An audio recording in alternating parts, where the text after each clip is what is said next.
wants to get to billionaire status. She genuinely believes she's sitting on a gold mine with her jam. That was terrible, by the way. I did not think he should have aired the family's dirty laundry, but that's just me, darling. So I was like, Harry, no, don't do that. You know better. You know what I mean? But he did what he did. Meghan Markle is seemingly giving up on as ever because her efforts to actually help sell her products continue to get abysmally worse, to such an extent that today, her graphic looks like an intern did it. Yes. Can you see the mistake there? Like the massive glaring error in that image? Well, apparently Meghan Markle's freakish attention to detail did not. Harry and Meghan are in so much financial trouble now that they very quietly, maybe possibly listed their home. Like, it's not a listing, it's like a pocket listing that like they're considering selling, unloading the Montecito $14 million mansion because they just can't afford it. Probably because they're embarrassed of the marketing too. Wow.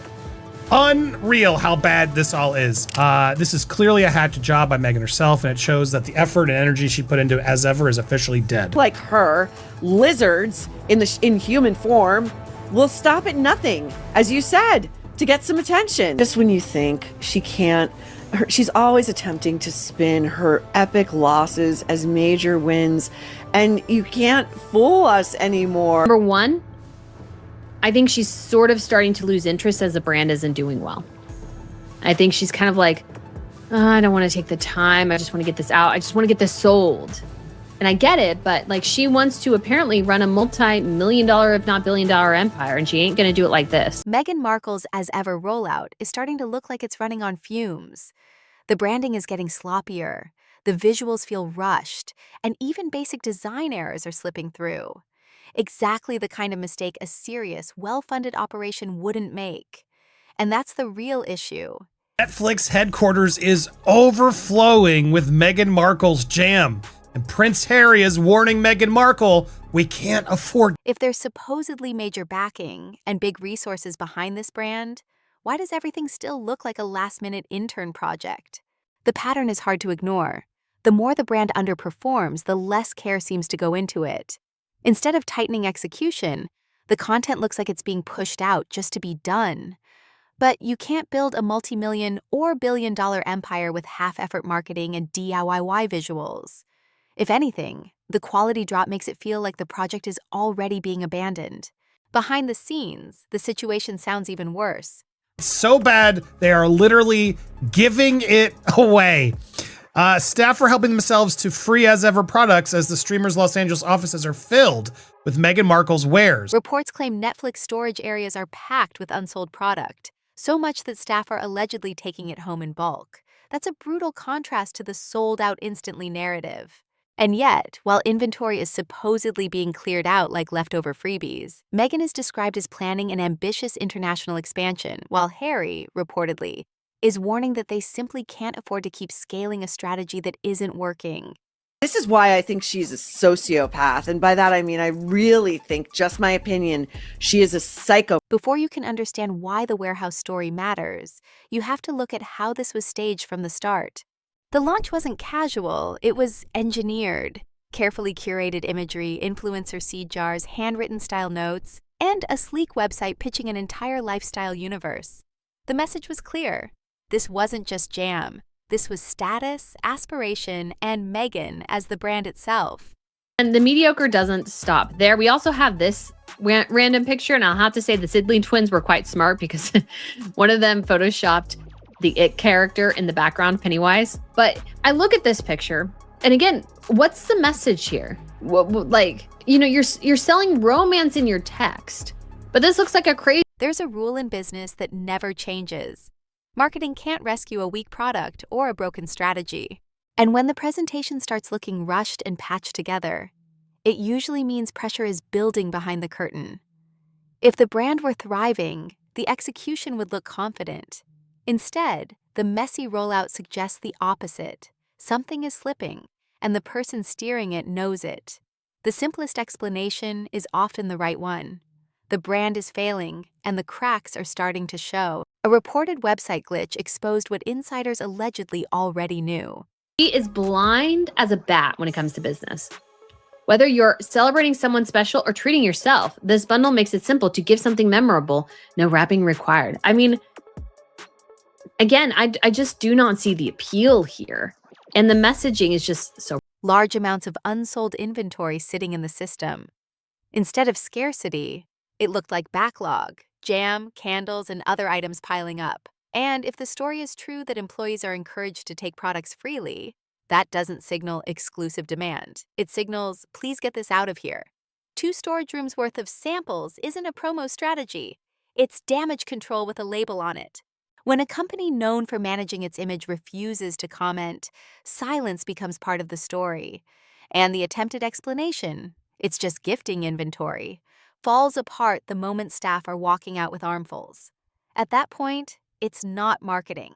It's desperation dressed up as generosity. Then came the darker twist. Sources were forced to deny the business was in trouble last month after a website glitch revealed unsold inventory of roughly over 500,000 items. Although now resolved, the site briefly displayed the inventory that included approximately 2,020 jars of jam, etc. The glitch didn't just hint at overstock, it allegedly revealed the scale. Users could see inventory counts by manipulating cart quantities, exposing numbers that looked nothing like a sellout brand. The response was immediate denial, reframed as international expansion prep. But the timing matters. The explanation arrived after the discovery, not before it, which makes it feel less like strategy and more like a scramble to control the narrative once the receipts surfaced. There are 2 storage rooms packed with as-ever product. They are literally just giving it away to employees.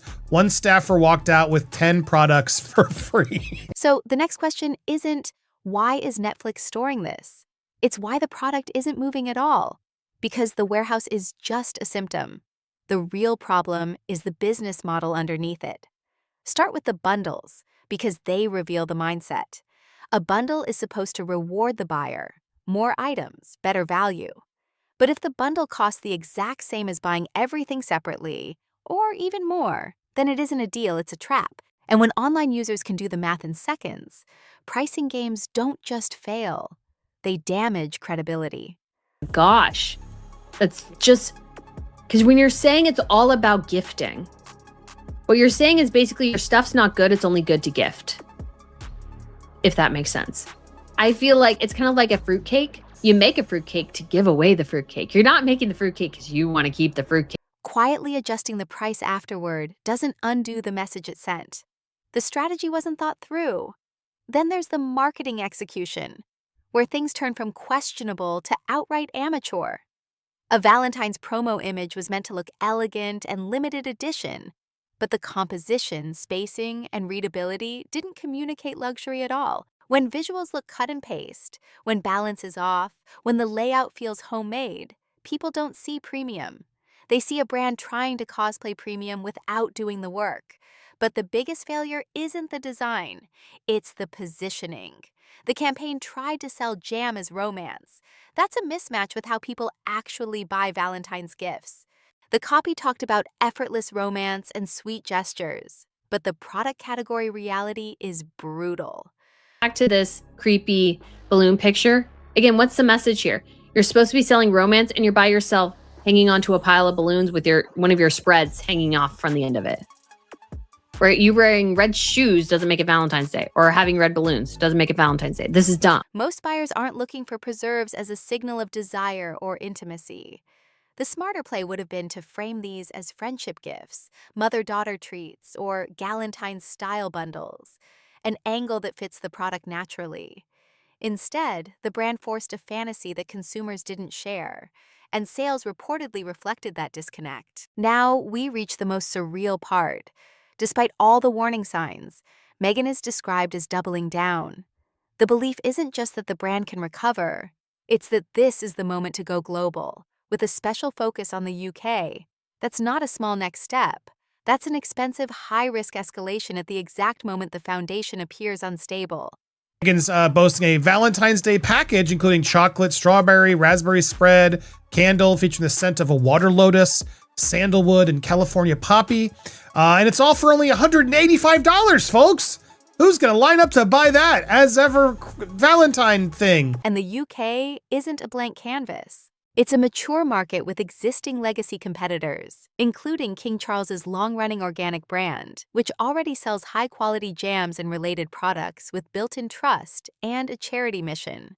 Add strict labeling and food compliance requirements, and expansion becomes more than shipping boxes overseas. It becomes an operational and regulatory obstacle course. If the brand struggles with basic presentation at home, scaling into a tougher market is the kind of move that can turn a stumble into a collapse. Sources suggest Meghan believes exposure will change everything. It's very simple, and it's not just because it's expensive. I don't actually think that is. It's because Meghan Markle is cheap, and she's not good at business. If you are telling me I can buy a bundle, I would expect to get at least one of those products for free. But the market doesn't work on hope. This is also where Harry reportedly becomes relevant as more than background. He's described as urging caution, worried about financial risk and shrinking deal momentum. And the concern is rational. International distribution requires warehouses, logistics, compliance, local marketing, and partnerships. That's millions in upfront cost before a single new customer is won. If cash flow isn't what it used to be, this is exactly how you burn through what's left. And trying to expand while sitting on massive unsold inventory back home, while products are reportedly being given away to clear space, doesn't add up. The math breaks the story. Everything is wrong with this. Everything. None of it is good. None of it is professional. It looks like Meghan Markle did it. And you don't want to do that, especially when Meghan has all the resources in the world if she's not a graphic designer. Still, the reporting suggests she won't listen because she's convinced the sales proved the concept. But in business, scaling a failing strategy doesn't turn it into a winning one. You pivot, you test, you adapt to feedback. The danger here is psychological as much as financial. Interpreting poor performance as a reason to invest even harder is how small problems become irreversible disasters. Here's the deeper issue. The brand wasn't built around a product need. It was built around Meghan as the product. Her taste, her image, her handwriting, her presence everywhere. She's not doing, I think, especially with these edits and bundles, a good job of actually taking the products individually and doing a separate photo shoot with those products to show them together. She's photoshopping them together. But that strategy only works if the audience actually wants to buy into that identity at that price point. And if the market response is rejection, then no amount of packaging can fix the core question the brand avoided. Is there real demand here or just attention? Or look at what successful celebrity lifestyle brands did differently. They built credibility through expertise, consistency, or audience targeting. Whether you like them or not, they weren't selling a vague promise. They were selling a clear value proposition. The problem here is that Meghan, but in a jar, isn't enough to sustain a premium business without real differentiation. Even a casual viewer can see that this is slapped together from other images by someone who doesn't know what they're doing. She is terrible at this. She truly is terrible at The Netflix warehouse angle tells the story in one image. A massive platform took a chance, provided support, and ended up stuck with rooms of product that allegedly won't move, reduced to freebies just to reclaim space. That doesn't look like a thriving partnership. It looks like a liability no one wants to publicly claim. So where does it go from here? There are only a few realistic paths, and none of them are glamorous. Option 1, learn, pivot, rebuild with a strategy that fits the market. So bad, and I'm like, oh, poor Harry, man. You know, and she would want diamonds from him. She doesn't want this slop from him. And he wants her in a negligee. He does not want this slop. But nothing about the pattern so far suggests that kind of humility or course correction is coming. Option 2, scale back and let the brand fade. Reframed as a personal choice, a shift in priorities, a new chapter. That's the most plausible outcome, but it requires admitting the launch didn't land. Option 3, double down on the UK push anyway, spend more, risk more, and potentially create a failure so large it can't be spun. And there's a fourth possibility people don't say loudly.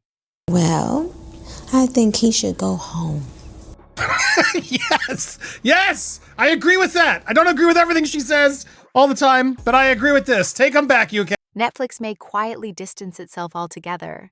The lack of promotion, the storage room problem, the silence, those don't feel like support. They feel like separation in progress. In the end, the story is almost painfully simple. Every advantage on paper, fame, money, access, and still the product doesn't move. If the next step is another big expansion, it won't fix the flaw, it will only magnify it.